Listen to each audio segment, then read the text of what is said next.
Allô la famille, bienvenue sur ma chaîne, je suis contente de te retrouver aujourd'hui pour une nouvelle vidéo dans laquelle on va parler de développer une foi audacieuse. Ok, donc tu me connais, je m'appelle Samantha Tom. Si tu ne me connais pas, je m'appelle toujours Samantha Tom.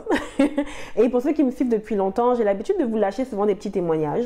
J'ai l'habitude de vous dire, en fait, de vous raconter comment est-ce que Dieu a agi dans ma vie en espérant que ça vous encourage. Et que voilà, en fait, que ce soit comme une sorte de prophétie de comment Dieu agira dans votre vie en retour. Ok, mais je ne vous ai jamais vraiment parlé de comment développer, en fait, le genre de foi que... Parce que tu sais, dans la vie, là, pour moi, il y a deux types de foi. Okay? Il y a la foi où tu attends que le problème arrive et là, tu dois te lever à avoir la foi. Tu vois ce que je veux dire? Il y a des situations, par exemple, je sais pas moi, tu perds ton emploi. Okay? Tu perds ton emploi et tu as la foi que Dieu va te donner un autre emploi. Tu as la foi que Dieu va prendre soin de toi. Et voilà, c'est une bonne foi. Alléluia, tu crois en Dieu, il agira. Amen. Mais il y a un autre type de foi où tu as un bon emploi, un bon salaire et Dieu te dit pars. Là, la foi un peu différente parce que la foi là, elle va partir. La foi elle a besoin de se dire ok, je vais lâcher mon emploi, je vais aller me jeter dans le vide. Parce que l'autre foi on t'a jeté dans le vide. La foi numéro 1, lorsque tu perds ton emploi, tu n'as pas eu le choix. Quelqu'un t'a pris, t'a balancé dans le vide et tu dois juste croire que Dieu est en bas en train de te tendre ses mains comme ça et il va t'attraper. Mais la foi audacieuse, c'est de dire que moi-même je me jette dans le vide. Je laisse tout ce que j'ai et je me balance dans le vide. Et j'aimerais vraiment te donner en tout cas quelques astuces qui, moi, m'ont aidé à bâtir ce genre de foi parce que, sans prétention, je crois que j'ai ce genre de foi. Et en espérant que ça t'aide, en fait, parce que c'est ce que Dieu veut. Dieu veut des chrétiens audacieux. Donc, c'est bon, tu t'installes. Si tu veux prendre un petit smoothie, c'est l'été, il fait chaud, un petit cappuccino glacé, cours vite, ne t'inquiète pas. Pendant ce temps, je lance le générique.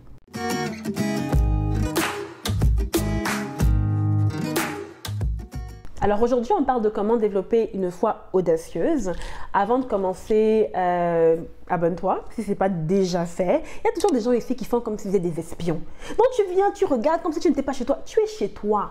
Samantha Tom là, c'est ta chaîne, c'est ta communauté. Donc assieds-toi, clique d'abord abonner, lâche un petit commentaire juste d'abord pour le plaisir de m'avoir vu aujourd'hui avec mon même habit que la dernière fois. Tu mets un petit smiley tranquille. Je sais pas moi, tu actives la chaîne de notification, tu partages la vidéo. Pourquoi tu dois voir ça seul? Non, je suis sûre que tu as un groupe de prière, un groupe WhatsApp et depuis vous cherchez comment solidifier, affermir, rendre votre foi robuste. Ok, donc tu dis non, j'ai trouvé le secret. Tu partages ça tranquillement. Tu me suis sur les réseaux sociaux, c'est @SamanthaTom sur Facebook comme sur Instagram. Et on y va quoi, parlons de foi. Alors premièrement, moi je vais faire la différence entre la foi de base, j'appelle ça comme ça. Voilà, donc la foi de base si tu veux, et la foi audacieuse, ok? Voilà ce que la Bible dit dans Éphésiens 2, 8 à 9. Car c'est par la grâce que vous êtes sauvés par le moyen de la foi. Et cela ne vient pas de vous, c'est le don de Dieu. Ce n'est point par les œuvres afin que personne ne se glorifie. Donc ta foi de base, comme ça que je l'appelle, c'est un don de Dieu. C'est Dieu qui te donne la foi. Dieu t'a donné la foi de sorte que tu puisses croire qu'il est vraiment Dieu, que Christ est vraiment son Fils. C'est Dieu qui te la donne. Tu n'as rien fait de spécial. Tu sais, c'est pas que, voilà, tu n'as rien fait avant de venir à Dieu. D'abord, même tu ne le connaissais même pas, tu ne le cherchais même pas. Moi, j'étais dans des positions vraiment tellement bizarres que vraiment, si ce n'était pas Dieu lui-même qui venait ouvrir mon cœur pour mettre sa foi, ça n'allait rien donner. Ok? Et c'est justement parce que c'est un don de Dieu que tu peux prier, en fait, et croire que ce que Dieu a fait pour toi, il le fera dans d'autres vies, en fait. C'est parce que vraiment, ce n'est pas toi-même, c'est pas de toi-même que tu as été sauvé. Tu n'as pas reçu un guide pratique. Oh, voilà comment atteindre le salut. Non, c'est vraiment parce que Dieu a déposé une foi en toi et t'a sauvé par grâce que tu peux t'asseoir et prier aujourd'hui pour tes amis ou les membres de ta famille qui n'ont pas reçu cette foi-là. Donc ça, c'est la foi de base qui te permet d'entrer dans le royaume des cieux. Tu crois que Jésus-Christ est Seigneur et Sauveur, qu'il est le Fils de Dieu mort pour tes péchés. Tu as la foi, tu rentres au ciel. Mais à côté de cette foi-là, il y a un niveau supérieur de foi. Ce que moi j'appelle donc la foi audacieuse. Quand tu veux vraiment parler de foi audacieuse, là tu rentres dans Hébreux 11. Okay? Hébreux 11, c'est comment on appelle ça? Le Walk of Fame, tu sais, le boulevard là, des héros de la foi. On te parle d'Abraham, on te parle de Rahab, on te parle de Moïse, on te parle vraiment de gens qui ont et qui ont manifesté une foi extraordinaire, qui ont manifesté une foi audacieuse. Et le tout premier verset, Hébreux 11:1, commence en t'expliquant c'est quoi la foi. Il te dit « Or la foi, c'est la ferme assurance des choses qu'on espère, la démonstration de celles qu'on ne voit pas. » Donc la foi audacieuse, c'est de dire « Ok, là, je me jette. » Là, je ne vois pas la main de Dieu. Parce que, comme je dis tout tantôt, ta foi de base, tu n'as pas le choix, on t'a jeté. Tout ce que tu peux faire, c'est vraiment croire que Dieu te tient. Et même, tout le monde n'y arrive pas forcément. Mais la foi audacieuse, c'est de dire, ok, sous le commandement de Dieu, parce qu'il m'a dit, jette-toi, je me jette. Tu comprends ce que je veux dire? Ok, donc si on est d'accord sur les deux types de foi, avançons. La première chose à faire pour moi, lorsque tu veux développer une foi audacieuse, c'est de méditer sur le salut. Il y a très peu de chrétiens qui prennent le temps de méditer sur le salut en fait. Tu as donné ta vie à Dieu, tu es devenu chrétien et voilà directement tu fais « Oh mon appel, oh ma destinée, oh si, oh ça ». C'est bien, ce sont des choses que Dieu veut pour toi. Mais combien prennent vraiment le temps de s'asseoir et de dire « Ok, je veux comprendre l'œuvre de Jésus à la croix. Je veux comprendre la puissance de Dieu. Je veux comprendre l'œuvre rédemptrice en fait que le Saint-Esprit lui-même est encore en train d'opérer. » Pourquoi c'est important? C'est important parce que lorsque tu médites sur ton salut, en fait, tu te retrouves face à la grandeur de Dieu. Il n'y a rien pour moi de plus puissant que ce que Christ a accompli sur la croix. Il n'y a rien. Que tu me dises que Dieu t'a guéri d'un cancer, ce n'est pas plus grand que l'œuvre de Christ à la croix. Peu importe la situation dans laquelle tu étais, même si vraiment Shadrach, Meshach et Abednego là, ont été retirés du feu vivant, hein, ce n'est pas plus grand que l'œuvre de Christ à la croix. Pourquoi? Parce que à la croix, il faut que tu comprennes que, laisse-moi te le faire avec quelques versets, Colossiens 2,15 dit par exemple que Jésus a dépouillé les dominations et les autorités et les a livrées publiquement en spectacle en triomphant d'elles par la croix. Est-ce que tu comprends ce que ça veut dire? Ça veut dire que les dominations, c'est quoi? C'est tous les démons, tout ce que tu peux imaginer de spirituellement mal et mauvais, de puissance en fait. La Bible te dit que Jésus les a dépouillés. Ils n'ont plus d'armes. C'est-à-dire que le diable, là, il se balade, les mains sont vides. Il n'a rien. C'est-à-dire que je sais même qu'on l'a même déshabillé. Donc, si tu arrives maintenant dans le royaume des ténèbres, ils sont tous nus. Ils sont nus. Il n'y a rien. La Bible dit qu'il les a dépouillés. Et ensuite, qu'il les a livrés publiquement en spectacle. En fait, il faut que tu comprennes. Il faut que tu comprennes qu'à l'époque, lorsque le roi partait avec toute son armée et qu'ils allaient se combattre, lorsqu'il revenait, ce qui se passait, c'est qu'il emmenait le roi de l'empire qui venait d'écraser. Okay? Il l'attachait et il rentrait dans la ville triomphant sur son cheval pendant que le roi de l'empire qui a été écrasé et ses sujets sont traînés par terre et toute la foule est là en train de crier, de les insulter, de lancer les tomates sur eux. Vraiment, c'était une marche d'humiliation en fait pour le camp qui avait été écrasé. Et c'est ce que la Bible dit que Jésus a fait au diable et à ses démons en fait. Donc le diable était là comme ça. Il ne peut même pas regarder, nu, ses mains attachées. Il n'y a pas plus grande œuvre que ça, tu comprends? Et lorsque tu médites sur ça, lorsque tu comprends ces choses-là, en fait, tu réalises qu'il reste quoi? Ta foi ne peut qu'augmenter, en fait. Ta foi ne peut que se fortifier parce que qu'est-ce qui reste d'autre? Si le diable est nu et attaché, s'il a été dépouillé, s'il a été livré publiquement en spectacle, les gens riaient comme ça. Regarde-moi ce petit diable. Mais tout est fait en fait. Quand je lis 1 Corinthiens 15, 55 à 57 qui dit « Ô mort, où est ta victoire? Ô mort, où est ton aiguillon? L'aiguillon de la mort, c'est le péché et la puissance du péché, c'est la loi. Mais grâce soit rendue à Dieu qui nous donne la victoire par notre Seigneur Jésus-Christ. » Quand tu rentres dans Romains, dans Ésaïe 61, en fait, quand tu réalises que Christ a vaincu la mort à la croix, donc c'est-à-dire que tu meurs là et ce n'est pas la fin, que la mort n'est pas la fin, au contraire même c'est le début en fait, ta foi est obligée d'augmenter. Je suis désolée, mais ça doit forcément... Parce qu'en fait, tu réalises que le Dieu que tu sers, qu'est-ce qu'il y a de plus définitif ou de plus grave dans ce monde matériel que la mort? Tu sais, qu'est-ce qu'il y a de plus, qu'est-ce qui lie plus dans ce monde que le péché? Qu'est-ce qui fait plus peur que les forces démoniaques? Et on te dit que c'est fini, c'est dépouillé, tout est accompli sur la croix en fait. Donc, méditer sur le salut, sur ce que Christ a fait pour toi, pour tous les chrétiens, sur la puissance de Jésus et comment il a déployé à la croix, sur ce que ça signifie en fait, va forcément t'aider à bâtir une foi beaucoup plus forte. Une deuxième chose qui peut aider en fait ta foi à devenir beaucoup plus forte, c'est également de découvrir tous les noms de Dieu dans la Bible. Vraiment, je veux dire, comment est-ce qu'on l'appelle dans la Bible? Au-delà de dire oui, Dieu, Dieu, Dieu, Dieu, Dieu, mon Père, quels sont tous ses attributs, ses adjectifs? Comment est-ce que lui-même s'est souvent présenté aux gens? Dans quelle situation, dans quel contexte en fait, est-ce que Dieu s'est révélé comme X, Y ou Z? Qu'est-ce qu'il a fait pour cette personne-là à ce moment-là en fait? Et finalement, tu vas réussir à l'appliquer toi-même, à le transposer à ta propre vie, te dire ok, dans cette situation, c'est le Dieu X, Y, Z, c'est tel attribut de Dieu qui va se manifester dans ma vie. Par exemple, on a Jéhovah Jireh, mon pourvoyeur.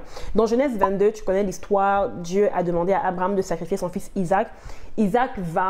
Abraham emmène son fils Isaac et il est prêt effectivement à sacrifier son fils. Mais finalement, voilà, Dieu lui dit, ne touche pas l'enfant et puis Dieu pourvoit un animal pour le sacrifice. Et donc, Dieu est Jéhovah Jireh, celui-là qui pourvoit. Tu sais, même quand Isaac demande à son père, oui, mais on va sacrifier comment? On n'a rien. Là, déjà, Abraham était en train de déclarer quelque chose qu'il n'a pas encore vu, que Dieu est Jéhovah Jireh, Dieu va pourvoir pour le sacrifice qui est à venir. Et c'est cet exemple-là même qui est utilisé dans Hébreux 11. Tout à l'heure, je disais que Hébreux 11, c'est vraiment le boulevard des héros de la foi, là. Et dans Hébreux 11, laisse-moi le lire. Ça dit que c'est par la foi qu'Abraham offrit Isaac lorsqu'il fut mis à l'épreuve et qu'il offrit son fils unique, lui qui avait reçu les promesses. En fait, ça dit que Dieu avait dit à Abraham qu'il lui donnerait une grande postérité et forcément ça devait venir par Isaac. Mais quand Dieu demande à Abraham de sacrifier Isaac, Abraham ne se dit pas mais comment est-ce que Dieu va faire? Je veux dire, si je tue mon seul fils en ce moment, si je sacrifie mon unique fils, qui n'a pas d'autre fils, c'est pas que vraiment j'ai déjà des petits-enfants, comment est-ce que Dieu va tenir sa promesse? Non! Abraham savait que de toutes les manières, la Bible déclare dans Hébreux 11 que Abraham savait que Dieu est capable de relever les morts. Que même s'il me demande de sacrifier Isaac et que Isaac meurt effectivement, en fait, Dieu est capable. Donc, il ne savait même pas encore tout le salut, ce que Christ allait accomplir sur la croix, vaincre la mort, mais Abraham avait une foi audacieuse. C'est-à-dire, je suis capable de couper ce qui semble être le tuyau par lequel, le robinet par lequel ma bénédiction va venir. Donc, Isaac est celui par qui je dois avoir une grande prospérité. Mais je suis capable de le sacrifier parce que je crois que Dieu peut venir. Non, c'est-à-dire que moi-même, attends, moi-même, je m'édifie moi-même. Moi-même, je m'édifie moi-même. Jéhovah Jireh. Un autre exemple, c'est par exemple Jéhovah Rapha. Jéhovah Rapha, je pense que c'est dans Exode 15 qu'on parle de Jéhovah Rapha. Donc, le peuple est là dans le désert, Israël, ils se cherchent, ils ne comprennent pas trop. Ça fait 3 jours qu'ils sont dans le désert et qu'ils n'ont pas bu d'eau. Finalement, ils voient de l'eau quelque part. Je pense qu'ils coulaient d'un rocher, mais l'eau est amère. Donc, ils se disent, ah non, on va mourir ici. Mais bon, bref, Dieu accomplit un miracle par Moïse. L'eau sort et puis l'eau du rocher donc devient douce et tout ce que tu veux. Et Dieu leur dit que je suis Jéhovah Rapha. Je suis celui-là qui te guérit en fait. Que si tu marches avec moi, je ne te frapperai pas de toutes les maladies dont j'ai frappé, de tous les signes en fait dont j'ai frappé les Égyptiens. Et il se révèle comme étant Jéhovah Rapha. Donc un moyen vraiment assuré là de booster ta foi, de développer cette foi audacieuse, c'est d'aller chercher dans la Bible, ok, comment est-ce que Dieu s'est présenté dans telle situation? Là, je suis dans X, Y, ou Z situation. Là, j'ai besoin de voir Rapha. J'ai besoin de voir Nissi. J'ai besoin de voir Shalom. Comment il s'est révélé comme étant Adonai et comment est-ce que ça s'applique à moi aujourd'hui. Troisième chose que tu peux faire pour booster ta foi, c'est d'affermir ton identité en Christ, de connaître vraiment quelle est ton identité et ta place dans la présence de Dieu. Galates 4, versets 6 à 7 dit que « Et parce que vous êtes fils, Dieu a envoyé dans nos cœurs l'esprit de son Fils, lequel crie « Abba, Père ». Ainsi, tu n'es plus esclave, mais fils. Si tu es fils, tu es aussi héritier par la grâce de Dieu. Lorsqu'on parle de foi audacieuse, c'est forcément parce qu'on attend quelque chose ou qu'on a demandé quelque chose. Bref, on est en position où on a défini la foi tantôt, c'est marqué dans Hébreux 11.1, où on attend de voir les choses qu'on espère. Et donc, quand tu demandes quelque chose à Dieu ou quand tu es en position d'attente, c'est important de savoir quelle est ta position dans l'attente. Quand tu demandes quelque chose à Dieu, tu n'es pas comme un employé qui a demandé une augmentation salariale à son employeur et il ne sait juste pas ce que son employeur va répondre. Tu n'es pas comme certains qui stressent souvent à se dire que, oh vraiment, j'ai demandé les congés, je ne sais pas s'il va me donner congé. S'il ne me donne pas congé, peut-être qu'il va falloir que vraiment je prenne des jours off maladie. Non, tu viens devant ton Père en tant que fils. Donc, il faut que tu sois conscient de ton identité de fils, ton ton identité de fille. Il faut que tu sois conscient de ta place lorsque tu viens et que tu demandes cette chose à Dieu ou que tu attends cette chose de Dieu. Ça bâtit ta foi en fait de savoir quelle est ta position. Ça bâtit de ta foi de savoir que tu es héritier et héritière. Dans mon journal pour les femmes, là, mon identité en Christ, c'est un bon moyen de débuter. C'est 20 aspects de ton identité en fait. C'est 20 choses qui fait que tu es plus affermi dans la présence de Dieu parce que tu sais en tant que qui tu te présentes à Dieu. Et ça ne veut pas dire que tu vas venir demander, tu vas devenir, ordonner quoi que ce soit à Dieu. Non, mais ça veut dire que tu as la certitude qu'à cause de ta position, parce que tu n'es pas esclave, à cause de ta position de fils et de fille, tu as déjà l'héritage en fait. L'héritage t'est déjà promis en fait. Donc ça fait que tu as plus d'assurance lorsque tu demandes quelque chose à Dieu. Une autre astuce, un autre conseil, c'est de connaître les projets que Dieu a pour toi et de prier en fonction de ces projets. La Bible déclare dans Jean 15:7, c'est Jésus qui parle et il dit « Si vous demeurez en moi et que mes paroles demeurent en vous, demandez ce que vous voudrez et ça vous sera accordé. » En fait, quand Jésus dit ça, « Demeurez en moi », c'est que vraiment, tu atteins un niveau où Jésus et toi, vous avez une seule pensée. Tu veux ce que Jésus veut. Tu veux marcher comme Jésus veut. Les plans de Jésus sont devenus tes plans en fait. Et si la volonté de Dieu est ta volonté, dans le sens où c'est toi qui as plié ta volonté à celle de Dieu, mais Dieu fera ce que tu lui demandes. Parce qu'en fait, il fait sa propre volonté. Il fait ce que lui-même il veut déjà faire en fait. Et c'est pour ça que Jésus donne l'assurance que si tu demeures en lui et qu'il demeure en toi, tout ce que tu demandes te sera accordé en fait. Et donc là, ça devient plus facile d'avoir une foi audacieuse. Ça devient plus facile d'avoir une foi qui va déplacer les montagnes parce que tu sais que Dieu veut que tu déplaces la montagne. C'est un peu comme, c'est même la triche entre guillemets. Parce que tu sais que Dieu veut que la montagne qui est devant toi dégage parce que tu demeures en lui et qu'il demeure en toi. Donc il t'a révélé ce qu'il voulait et toi tu t'es aligné à sa volonté. Tu sais avec assurance que tu n'as pas à avoir peur lorsque tu vas demander à la montagne de se lever et de dégager parce que tu sais que c'est ce que Dieu veut pour toi. Une autre chose qui est importante pour moi, c'est de mémoriser les Écritures. C'est pas de savoir que dans le nom du livre, du chapitre, du verset, non, c'est pas ce que je te demande. Mais c'est de savoir que voilà ce qui est écrit dans la Bible, voilà ce que Dieu déclare, c'est de mémoriser les Écritures. Pourquoi? Dans Éphésiens 6, en fait, on te parle de l'armure du chrétien et on te parle du bouclier de la foi. Le bouclier, c'est ça qui te protège, ok? Donc, personne ne sort sans... Tu ne peux pas partir au combat sans ton bouclier. C'est juste pas imaginable. Quand tu regardes les films comme 300, Gladiateur, tout le reste, tout le monde avait toujours son bouclier. Tu n'attendais pas de sortir ton bouclier. Pourtant, quand tu les vois, ils marchent, leur épée est rangée. Tu sais, il faut que tu sois attaqué pour que tu sortes ton épée de son fourreau pour agir, mais ton bouclier est toujours avec toi. Même aujourd'hui, les gendarmes, les policiers, ils sortent avec leur gilet pare-balles. Ils n'attendent pas d'être sous le feu des balles pour se dire « Oh oui, mon gilet pour que je me protège !» Non. Ils sortent, ils ont déjà leur gilet pare-balles sous leur uniforme en fait. Si la situation le demande, à ce moment-là, ils vont sortir leurs armes, mais la protection doit être constante lorsqu'ils savent qu'ils sont en service en fait. Donc ta protection, parce que quand on parle de foi, tu sais que tu seras attaqué dans tes pensées, tu sais que tu seras attaqué dans les situations, les paroles que les gens vont te donner. Donc ta protection doit être constante. Ton bouclier de la foi doit toujours être tenu et bien brandi en fait. Et le bouclier de la foi, c'est ça. Donc la foi, tu l'as bâtie avec la parole de Dieu. Tu dois mémoriser les Écritures. Comme ça, à tout moment, lorsque quelque chose te vient, la Bible dit que l'Esprit de Dieu te rappelle ce que tu as appris, ce qu'on t'a enseigné. Donc tu as mémorisé les Écritures. L'Esprit de Dieu va te rappeler, ok, c'est quel passage de la Bible que tu as besoin de déclarer sur ta vie alors que cette pensée est en train de vouloir rentrer en fait en toi. Une autre chose qui peut aider, c'est de constamment avoir des louanges de l'adoration sur tes lèvres. Psaume 34:2 dit « Je bénirai l'Éternel en tout temps, sa louange sera toujours dans ma bouche » en fait. Donc un moyen de bâtir une foi audacieuse, c'est de toujours avoir une louange, une adoration. Donc lorsque quelque chose va venir vouloir te frapper, lorsque vraiment tu auras une pensée, lorsque tu n'y croiras plus, qu'un chant s'élève en fait, qu'un chant s'élève pour te fortifier, qu'un chant s'élève pour célébrer Dieu pour ce que tu n'as pas encore vu. Et évidemment, l'autre étape, c'est la prière. Okay? Je pense que peut-être que je vous en ferai une vidéo. On parlera de prière, vraiment les types de prières et tout. Parce que la Bible dit dans Éphésiens, prier de toutes sortes de prières. Donc, il y a plusieurs sortes de prières. Mais dans ce cas de la foi audacieuse, en fait, tu as des prières vraiment dans le but, premièrement, c'est de contempler Dieu. Je reste juste là et puis je fais silence et je regarde toute la beauté de Dieu. Tu as des prières qui sont dans le but vraiment de te commander à toi-même. Où là, tu vas déclarer sur ta propre vie que vraiment toutes tes pensées sont soumises et captives à l'autorité de Christ. Il y a des prières en communauté. Où là, tu vas t'asseoir des prières d'agrément. Où tu t'assieds avec des frères et des sœurs et comme un seul homme, vous entendez sur un sujet de prière et vous priez prier ensemble pour ça en fait. Il y a des prières où tu demandes à Dieu humblement, tu es dans la présence de Dieu, Seigneur, augmente ma foi. Ok? Il y a des prières. Donc, il y a plusieurs types de prières, mais la prière est incontournable. Même pour demander à Dieu, Seigneur, augmente ma foi, ajoute ma foi, aide-moi à développer une foi audacieuse. Et enfin, la dernière chose à faire, ben, c'est d'oser. Parce que la foi audacieuse agit.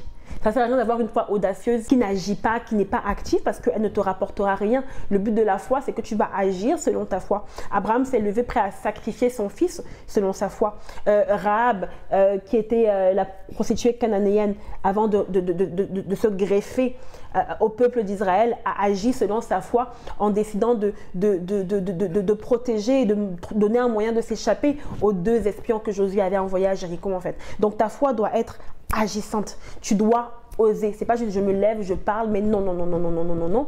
Tu agis selon ce qui sort de ta propre bouche. La parole déclare dans 2 Timothée 1,7 qu'on a reçu un esprit de force. Ce mot-là, force, en fait, a été tiré d'un mot grec qui, de ce même mot grec, en fait, on tient le mot dynamite. Tu vois? Et c'est quoi la dynamite? La dynamite, c'est une sorte de bombe, d'explosif, en fait. Mais la dynamite, c'est juste une barre. Tant qu'elle n'est pas été détonée, tant que ça te prend un détonateur là pour lancer ta dynamite, tant qu'elle n'est pas activée, entre guillemets, ta dynamite ne sert à rien. Tu peux prendre, tu peux jouer avec, tu peux la mettre sous ton lit, ça te fait plaisir ou whatever. Il faut que tu la détonnes pour qu'elle fasse son effet d'explosion en fait. Donc tu as reçu un esprit qui est là pour exploser, mais il faut que tu détonnes. Et la détonation, c'est quand tu oses, c'est quand tu te lèves, c'est quand tu agis, c'est quand tu fais ce que Dieu t'a mis à cœur de faire. Et puis, après ça, c'est l'explosion.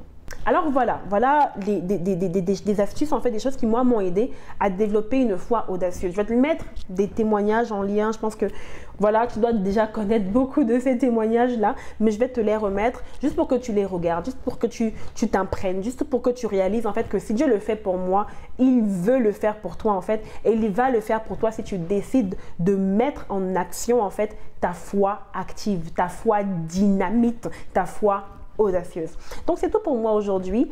Tu connais la chanson, ok? Donc lâche-moi un petit commentaire, abonne-toi si ce n'est pas déjà fait, suis-moi sur les réseaux, c'est @SamanthaTom. Et comment j'ai failli oublier ça? Parlons de foi audacieuse. Il y a autre chose, il y a une vision que Dieu m'a donnée. Il y a quelque chose que Dieu a mis sur mon cœur et ça demande, parce que ce n'est pas encore fait, mais ça demande une foi audacieuse pour arriver au bout de ce que le Seigneur m'a mis à cœur, ok? Et je vais vous le révéler très bientôt. Donc, active la cloche de notification. Dans quelques temps, je vais vous révéler ce que le Seigneur m'a mis à cœur et qui m'a demandé une foi audacieuse. Une fois, tu es comme, mais Seigneur, pourquoi moi? Il y a X, Y, Z personnes ici au Québec qui est qualifiée, qui aime me qualifier, qui connaît mieux. Non, non, mais le Seigneur dit, c'est toi qui vas faire. Tu dis, ok Seigneur, je vais me soumettre, mais ça demande toute ma foi. Ça demande que littéralement je me jette dans le vide comme je ne me suis jamais jetée dans le vide auparavant en fait. Donc j'ai hâte de vous en parler. Restez bien connectés. La vidéo va lâcher. Je vais vous mettre un petit, voilà, un petit suspense là. Je vais préparer la vidéo d'avance et vous pourrez la voir et puis on reviendra ici pour en discuter. Donc c'est tout pour moi. Toi-même, tu connais la chanson, va sur ton cœur.